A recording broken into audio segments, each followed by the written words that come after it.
our life ain't nothing to be glorified. Those things that we done, man, we all could have died. We all could have killed a lot of people, man. And it's by Jehovah's grace that none of that stuff didn't happen.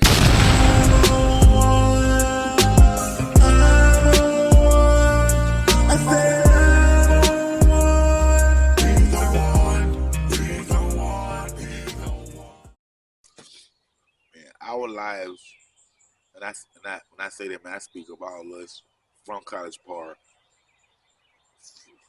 Compton, Chicago, New York, Florida. I mean, anywhere, man. You know what I'm saying?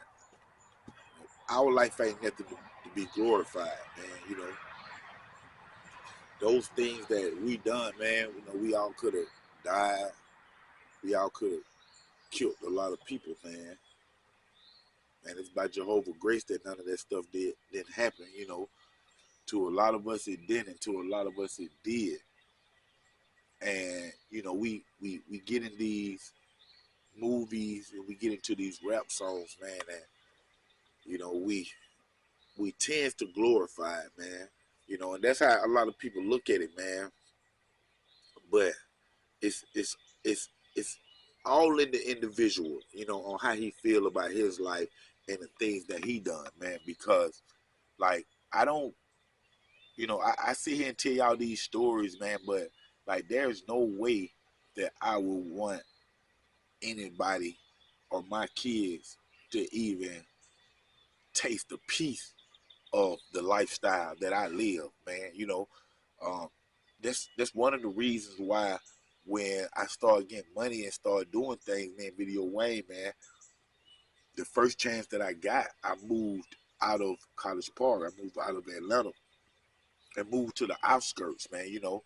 Well, the population is a little smaller, and when you have smaller populations, you have smaller schools, you have better schools. So that was one of the things that I wanted for my kids to go to a better school and all that, man. You know what I'm saying? I wanted them to have a different life than I had, and my friends had, man. And on top of it, I wanted to be totally different father than what I seen my father and even my stepfather, who did a great job.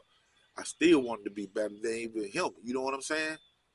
So the things that I share with my kids, it be from experience of the streets. And my kids sometimes don't understand my theories and my way of seeing things, but I force it on them to keep them from straying the way that I don't want them to stray. You know what I'm saying?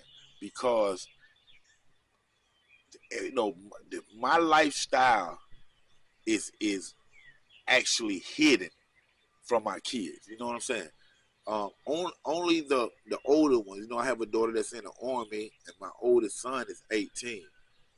And only the older ones know, bits and pieces of my life. I just recently told my daughter, my daughter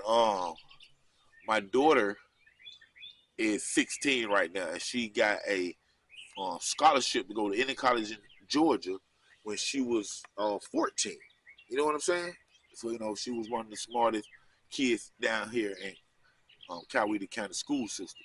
But I just recently told her not too long ago. We was sitting there, we was talking, and I said, say Brooklyn, do you actually know, what your father did, in life, like, what was my hustle, what was my, thing, and she was like, no, Daddy, I don't, what did you do, and I told her I was a robber. And she looked at me, she just stared for a minute, and then she was like, so Dad, you rob banks? Like that. So now she got it. She, we closer to the page. I gave her that vision, and I was like, no, baby, I actually robbed guys that were selling drugs, crack and cocaine and marijuana. And she was in disbelief, man. She was like, Dad, are you serious? I'm like, yeah. And then she was like, so what you mean you robbed them? Like TV? and see, because that's all she know. You know what I'm saying? What she seen on TV. And I had to explain to her, you're like TV, but a little bit more, worse. You know what I'm saying? No acting, baby. You know what I'm saying? So when you see that guy hit that guy with that gun and all that blood coming, like he's hit for real, baby. And he ain't acting, and he got to go to the hospital after that and get stitches and things of that nature. There we go, y'all. But she, like I said, she was amazed by it, man. And for me to tell her that, the reason why I told her that is because I wanted her to see where I came from and the things that I have done and the person who I work up until the person I am now, because she couldn't, like, that can't be me. That can't be her father. Her father is goofy. You know what I'm saying? Her father is silly. Her father is like, oh, Dad, you so, I don't even know what to say about you. You're embarrassing. It's a favorite word. You know what I'm saying? Embarrassing. And to picture her dad with a gun, for one, she ain't never seen him hold a gun. To picture her dad with a gun, kick in a door, go in there, tie you up, because I explained to her, I tie your ass up, For her to vision that, she just could not put my face on the guy's body who actually doing the robbery. You know what I'm saying? But I wanted her to see the transformation. You know what I'm saying? To know that the transformation can happen. You know what I'm saying? And will happen if you want it to happen. Because far as my wife, my wife is the most precious person on this planet. You know what I'm saying? For us, her heart and one of the great mothers that I know when I see what she do and how hard she working, the things that she do. You know what I'm saying? Like, for my wife to be what she is and my daughter see that. And then she look at her father. Hey, y'all, I'm a stay-at-home dad, y'all. You know what I'm saying? Think about it. I'm a stay-at-home dad. So, with my wife, who is like a superwoman, who's independent, work all the time, do this stuff, do this, she come home and like she's still mother. She don't never get off work. You know what I'm saying? I be here the time that my wife isn't home, I'm here with my kids. So it's gonna be me who making sure that the boys get in the shower. It's gonna be me who's cooking dinner. It's gonna be me who giving the boys chores, the girls chores, and making sure they do their chores, making sure the house is nice for when my hard-working wife come home. You know what I'm saying?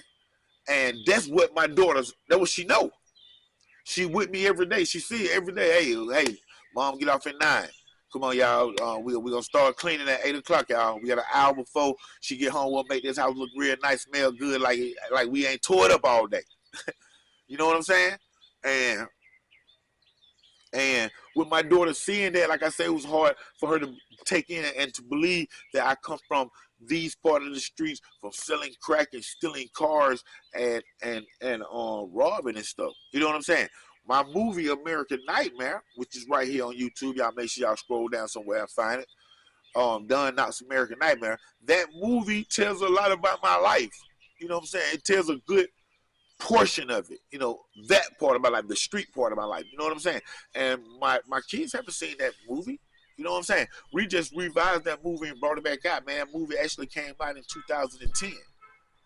You know what I'm saying? So, like, that right there, surprised my daughter. You know what I'm saying?